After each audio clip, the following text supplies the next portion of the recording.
Tony Arrell was born and raised in the small town of Caledonia, Ontario, where he developed a farmer's work ethic.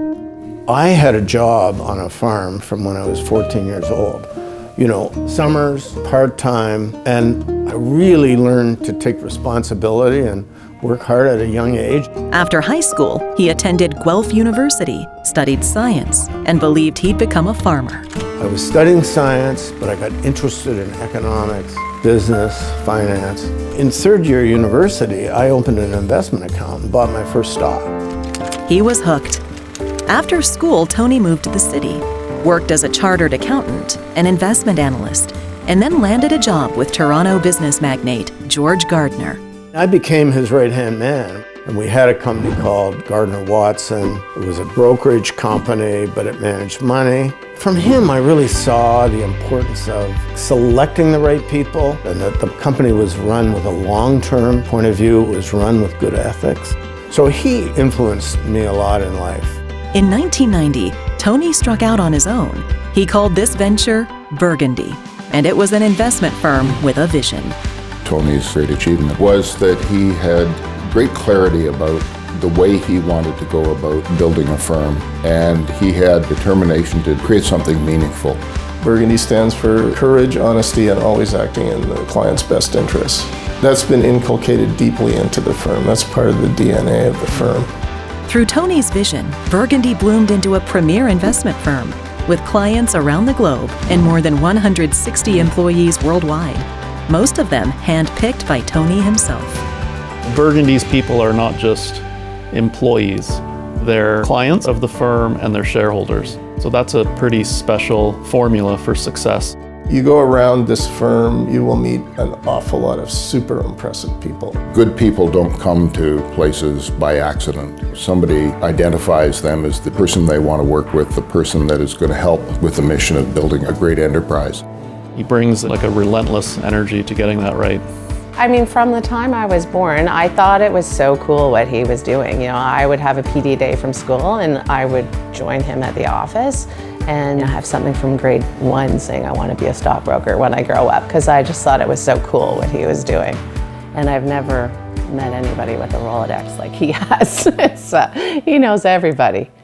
Away from Bay Street, Tony continues to pursue his passions and honor his roots. He owns a fully functioning running farm, and when he is there, he is farming. He has got the overalls on and the rubber boots, and he is out there in the fields, driving a tractor, delivering calves. He's always loved country life. He loves farming. He loves all that stuff. And Anne, of course, is right from that background. And they're wonderful hosts. We both grew up in small rural Ontario towns, which I think create special values. For years, our family holidays were taking the hay off, doing farm-related activities. I guess our family mandate that he has a little sign on his office is work hard, be kind, and stay humble. He's worked extraordinarily hard, and he puts the same hard work into his philanthropy as well. So whether that's working at St. Mike's, or whether that's through the opera, or whether with us at Community Food Centres Canada, creating really dignified spaces that are about hope and self-worth, Tony invests himself in those things. He feels a responsibility to better society, and you feel that in him. When he came on the board, it was quite interesting. I said, Tony, I would really like you to help me bring in new people. And we used this method called an innovation evening. Tony consistently would fill tables in a room. And even the times when we were a little short, I might have said to him, Tony, we might have to cancel this. Never did Tony ever cancel an evening, and always was it filled. He's really great to work with.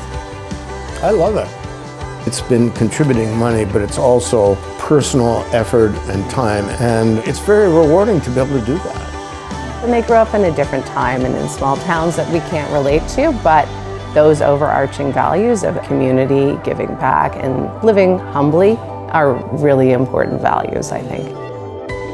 I've been able to be successful in business, but I've been able to have a farm and have that side of my life, and I've been able to be helpful, I think, to quite a few valuable institutions or organizations in life, trying in some small way to make a more civil society. When you think about Canadian business people who are exceptional Tony is at the top of my list. And this is the kind of people that we need more of in our country. You have to work at it, and successful people in any field, I think, do that. It's a real honor to celebrate Tony as he's inducted into the Canadian Business Hall of Fame. I feel I've been lucky in so many ways. The great baseball executive Branch Rickey, he had a saying about luck. Luck is the residue of design. And I think that's a pretty accurate way to look at it. Please welcome Tony Arrell, inductee as companion to the Order of the Canadian Business Hall of Fame.